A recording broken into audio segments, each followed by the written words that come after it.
रहीम यार खान शहर के वस्त में मौजूद रफीकाबाद कॉलोनी कसीर आबादी पर मुश्तमिल है, लेकिन बदकिस्मती से यहाँ के रिहायशी जदीद सहूलियात से महरूम है। ज़िले इंतजामिया और म्यूनसिपल कमेटी की मुजरमाना गफलत और सियासतदानों की चश्म पोशी की वजह से ना ही सीवरेज का कोई इंतजाम है और ना ही सफाई। जी, हम यहाँ अरसा 10 साल से रह रहे हैं। मसाइल जो बुनियादी मसाइल जो हमारे इलाके के हैं, पहली बात तो यह है कि ना बुनियादी जो है ना सीवरेज नहीं है, ना ही सुई गैस है और ना ही बिजली का प्रॉपर जो है यहाँ पे इंतज़ाम है।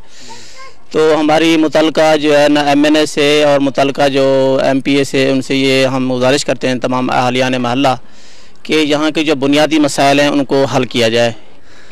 ते बच्चे स्कूल नहीं वही सकते, बारिश थी है गलियां जो पानी नाल भरिया खड़िया रही घरों बाले को तैयार करें बाहर निकल दें तो किचड़े भरी दे वापस घर वाले में।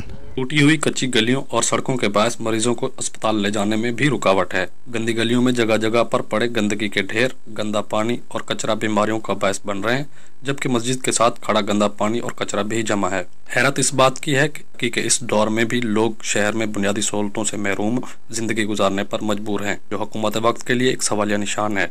अहले इलाका का कहना है कि आज तक किसी भी MNA और MPA ने इस मसले पर ध्यान नहीं दिया। जुल्फकार नकवी, पाक न्यूज़, रहीम यार खान।